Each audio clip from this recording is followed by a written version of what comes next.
Hi, I'm Kira Payne, and I'm here today with... Mr. Stewart.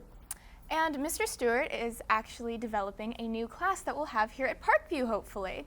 Now, Mr. Stewart, what is this class, and what will we be doing in it? The class is called Young Adult Literature, and it's actually the second time that this course is being offered in the whole county. It's currently only offered at Briarwood High School. So it's like a big reading club.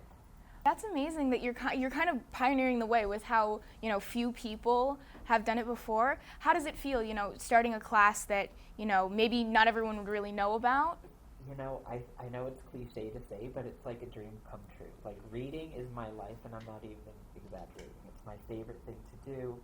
I think it's really important, and I can think of no better job than being a part of, helping other people get into books. That's amazing. So what kind of students, in that vein, what kind of students do you think would enjoy this class, do best, or how could it also help some students who maybe don't think that way yet? Yeah, I like that second part of your question. I think obviously students who love to read books would love this class. But also maybe students who have wanted to get into reading but just haven't connected with a book, or, have read one or two books they like, but, they have trouble really getting into it in the academic English class. This class is also for those students because, there's not as much, it's an elective, so there's not as much pressure in terms of grades that you would face in an academic English course. And there's a lot of choice. You get to choose what you're reading. The books are geared to young adult readers, so a lot of our books are going to be very relatable. That's good. And so you say that the books are going to be relatable. So what kind of books are going to be seen in this class, and which one do you think your students are going to like the most?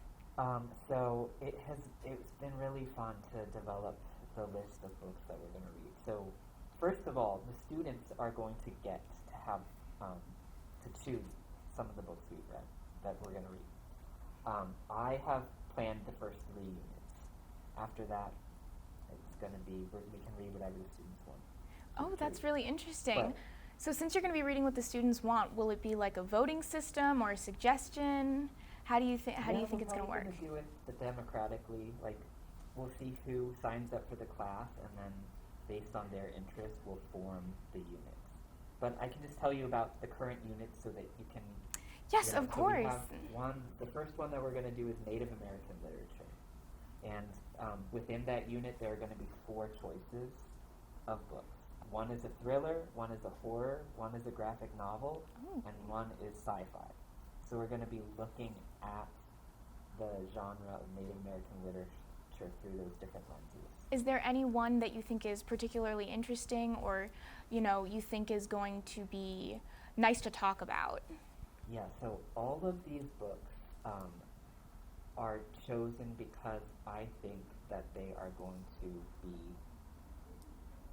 good reads. I've talked to a lot of people, a lot of other English teachers. Miss Taylor in the library has helped me choose some of these books. Of these 4 books that we're reading, I've only read one, and I'm very excited about it. It's called The Marrow Thieves. Oh. It's like a dystopian future where climate change has kind of destroyed the world, and I'll just leave it there. But yeah, they're not all dystopian. Like, the graphic novel in this unit is about the history of Native American cultures in America. I think another great thing about this class is the freedom of choice, because I think that is something that sometimes people can feel a little bit intimidated by in regular English classes, because usually it's just, you're going to read this, and then you're going to analyze it. You're going to read this, and then you're going to analyze it, and that's just the way it is. And I think that this class, giving the opportunity to choose and kind of connect more with the book that they're going to be talking about, is going to be really helpful for students who want to get into reading. Yes, exactly. So tell me more about the next 2 units that you have planned. The unit after that is biography and autobiography. And how do you think, though, that can help students? Yeah, this is an interesting one because I don't know if we read much biography or autobiography in school. But I guess the question that is interesting here is what makes these young adult autobiographies. That's a because good the class point. is focused on young adult literature. Yeah, how can the students connect with biographies? Because when it is something like that, it can sometimes feel, it's educational, so sometimes it can't feel as escapist as other stuff Yeah. may. So why do you think that students would connect well with these specific autobiographies and biographies? Well, 3 of them are relatable because the perspective is of a teenager. So we have one called A Bigger Picture by Vanessa Nakate, I believe it's pronounced, and she is a young climate activist, and then we have another book called Solito by Javier Zamora, and it is a young adult who is immigrating to the United States from El Salvador. So these provide 2 different experiences of young adults. So very much so about providing some perspective to other people, and it can maybe, since it is something real, it might help people put themselves in these other shoes. So what about the 3rd unit? The 3rd unit is just contemporary fiction, and this unit, Miss Taylor from the library really helps me develop. I haven't read any of the books, but I'm excited to read them this summer to preview them. So why do you think contemporary will help? Biographies give perspectives about real people. How do you think contemporary can really help students? I think they're going to deal with themes that students really deal with in our day-to-day lives. Like one of these books, it's called Don't Read the Comments by Eric Smith. It's about internet, social media culture. That's really interesting. So as it's gone on, it's very clear that this class is very much so about connection. The fact that this class really is about the students at the end of the day.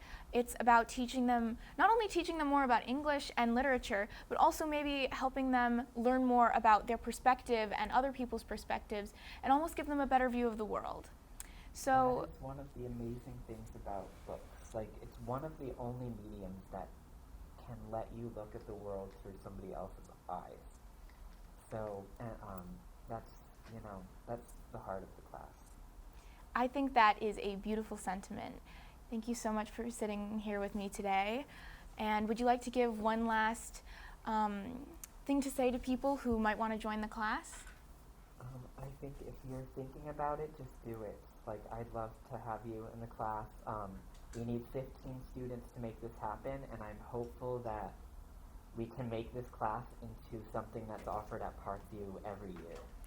Hear that, students? This is something that depends on you and that is for you. This class, it depends on you, so go ahead, talk to your counselor about it, and get yourself signed up for young adult literature next year.